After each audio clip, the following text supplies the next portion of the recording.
E aí, tudo bem? Vamos começar nossa aulinha da resolução 453 de 2012 do nosso MS, tá? Ela veio aprovar as diretrizes para instituição, reformulação, reestruturação e funcionamento dos nossos conselhos de saúde. Então, uma aula meio teórica, às vezes meio chatinha, mas eu vou te destacar aí os pontos principais, vou te falar onde você tem que ficar atento para que fique mais simples essa leitura da norma e você consiga acertar as questões e ter o teu sucesso, tá? Bora lá. Definição de Conselho de Saúde. O Conselho de Saúde é uma instância deliberativa e permanente do SUS em cada esfera de governo, integrante da estrutura organizacional do Ministério da Saúde, da Secretaria de Saúde dos Estados, do DF e dos municípios, com composição, organização e competência fixadas na Lei 8.142 de 90, né?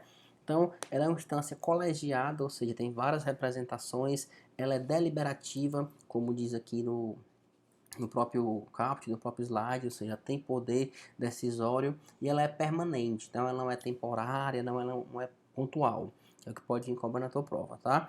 Outra coisa, o conselho ele não é vinculado à instância, eles têm uma relação de vínculo com ação fiscalizatória, colaborativa e decisória, tá? E esse processo bem sucedido de descentralização, que foi uma luta importante aí no aspecto histórico da evolução na época da reforma sanitária, promoveu um surgimento dos conselhos regionais, dos conselhos locais, do conselho distrital, incluindo os distritais especiais indígenas, né? Sob a coordenação, claro, dos conselhos de saúde da esfera do ente correspondente.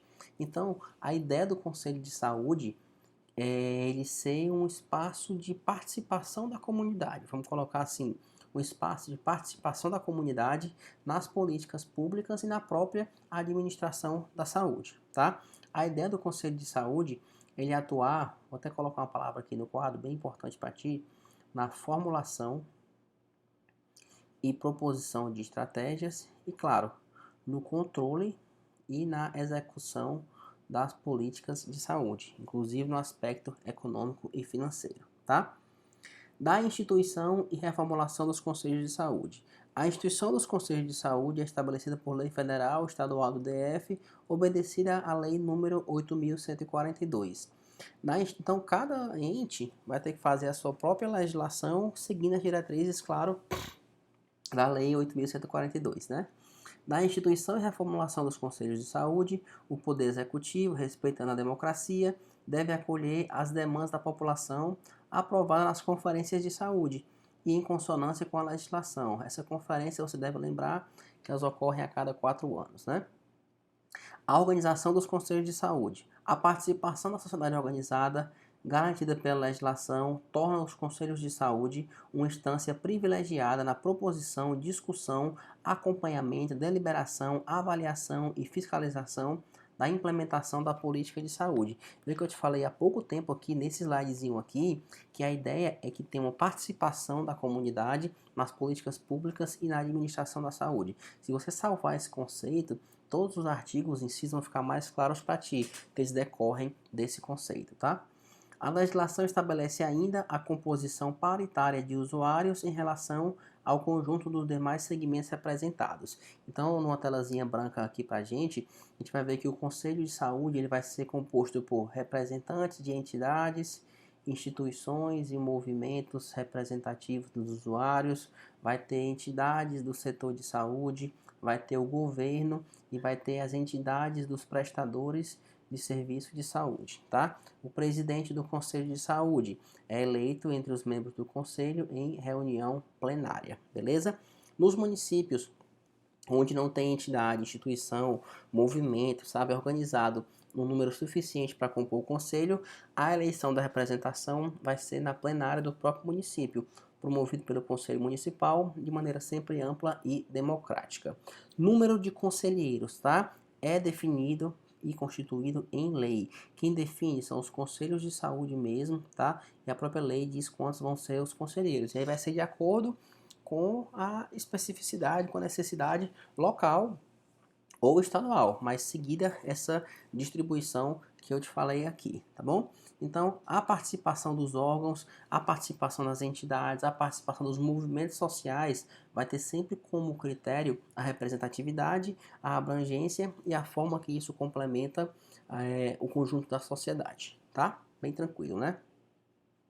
As entidades, movimentos e instituições eleitas no Conselho de Saúde terão os conselheiros indicados por escrito conforme processos estabelecidos pelas respectivas entidades, movimentos e instituições, com a recomendação de que ocorra a renovação de seus representantes. Qual que é a ideia disso aqui? Trazer mais imparcialidade aos conselheiros, né? A indicação dos imparcialidade, a indicação dos conselheiros, tá? A ideia é que seja um processo minimamente aí imparcial. Recomenda-se que a cada eleição, os segmentos de representação de usuários, trabalhadores e prestadores de serviço, ao seu critério, promova a renovação de no mínimo 30% de suas entidades representativas. Os representantes do governo não têm nenhum tipo de citação nessa resolução 453, tá? E aqui é uma recomendação, não é obrigatório que se siga isso aqui, é apenas uma recomendação visando a imparcialidade, a rotatividade, até aspectos mais democráticos, beleza?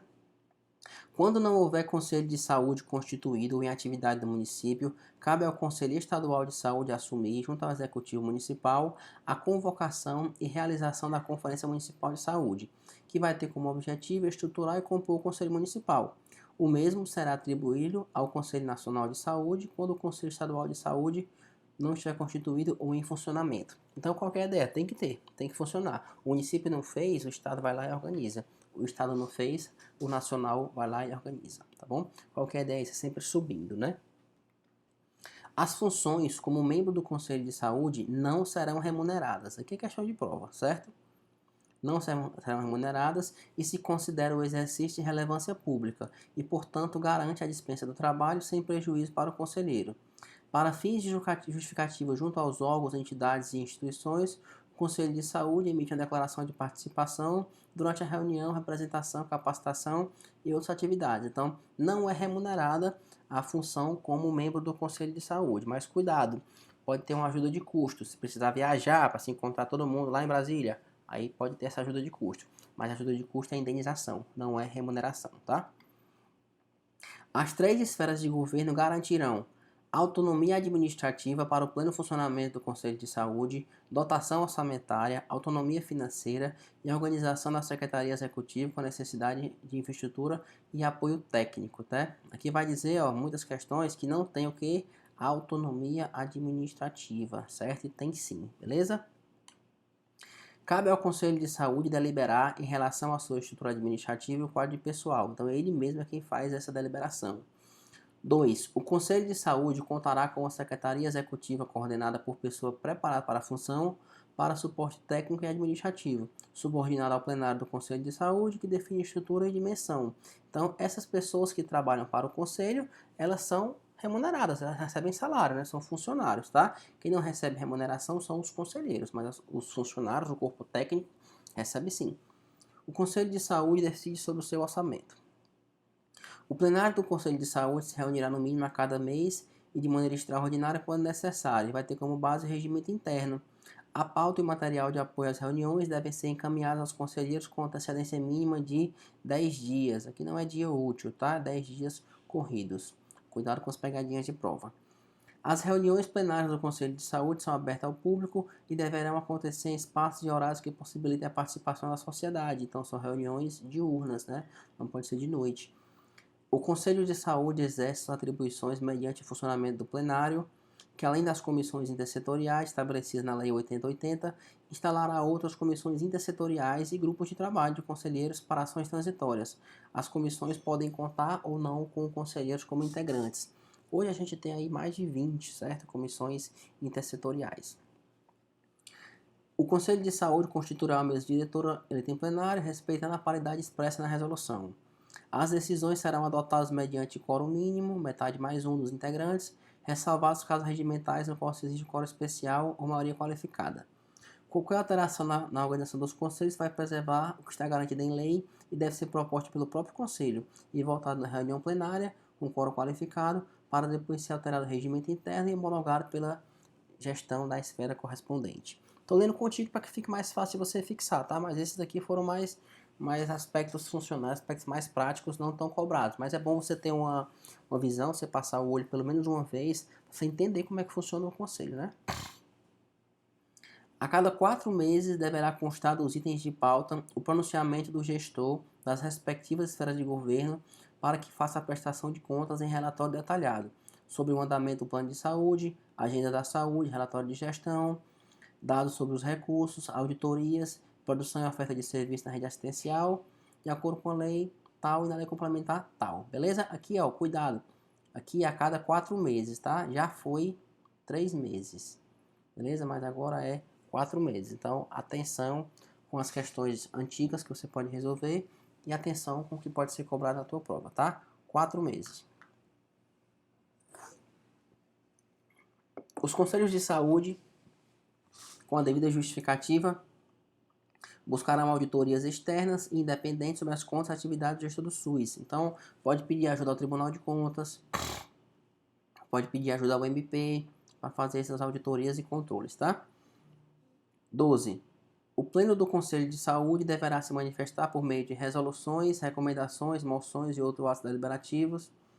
As resoluções serão obrigatoriamente homologadas pelo chefe do poder constituído em cada esfera de governo em prazo de 30 dias, dando-se publicidade oficial. Então, se passar esse prazo aqui de 30 dias e não tiver homologada a resolução e nem foi enviada a justificativa pelo gestor ao Conselho de Saúde para alterar ou rejeitar na próxima reunião, né, as entidades que compõem o Conselho de Saúde podem buscar, por exemplo, o Ministério Público, né, direto, para tentar resolver isso aí, ou outros órgãos da Justiça, tá?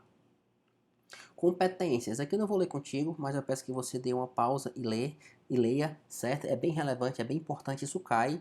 Índice de cobrança médio para alto, mas é muita literalidade. Então ganhe esse tempinho aí, dá essa pausa e faz essa leitura. É importante que você leia pelo menos uma vez. Aqui também continua, tá? Lendo nas competências, dá essa lidinha, não deixa de ler. Não é porque eu tô lendo pra ti, que eu não tô lendo que você não vai ler, tá? Leia esse aí, vai cair na tua prova, não é na minha. Dá uma pausa aqui também e lê, para você garantir essas questões. Índice de cobrança, incidência, né? Média para alta, então fica bem ligado, você tem que entender um pouco como é que funciona, mas assim, leitura te dá essa visão geral. Aqui também dá, faz essa leitura. Eu vou ler o 10 com vocês aqui, porque ele é um destaque, que ele tem uma cobrança maior do que os outros, tá? Mas leia os outros também. A cada quadrimestre, olha as marcações, deverá constar dos itens da pauta o pronunciamento do gestor das respectivas esferas de governo para que se faça a prestação de contas, em relatório detalhado sobre o andamento do plano de saúde, agência da saúde, agenda da saúde pactuada, relatório de gestão, montante e forma dos recursos, auditorias iniciadas e concluídas, bem como a produção e oferta de serviço na rede de assistência. Lá atrás a gente falou que tinha que ser feito isso aqui, né? Aí aqui a gente já fala que a cada quadrimestre tem que constar isso aqui no pronunciamento do gestor de cada uma esfera do governo, tá? Então lá atrás obrigou a fazer e aqui deu o prazo, a cada quadrimestre. Aqui pausa para você ler, tá? Pausazinha, dá uma lidinha rápida aí no 13, 14, 15, 16. 17, 18, 19 também dá uma lida rápida, mas leia, não deixe pelo menos passar o olho. Do 20 ao 23 também continue lendo, tá? É uma resolução, quando cai a resolução, tem no teu edital, né? Cai as competências, não você tem que saber. O restante aqui também, 24, tá? Até 27 também. A 24, vou dar outro destaque para ti, porque ela é bem cobrada em prova. Estabelecer ações de informação, educação e comunicação em saúde, divulgar as funções e competências do Conselho de Saúde, os trabalhos e decisões no meio de comunicação, incluindo informações sobre a agenda, data e local das reuniões e dos eventos. Aí a banca vai e bota aqui, ó, exceto, salvo as informações sobre a agenda, exceto excluídas as informações, não é. As informações devem estar inclusas, tá? 28. Deliberar, encaminhar e avaliar a política de gestão do trabalho e educação para a saúde do SUS. Então, essa é a política que trata das relações de trabalho a partir de uma concepção no qual a participação do trabalhador é fundamental para que o SUS seja eficiente e efetivo.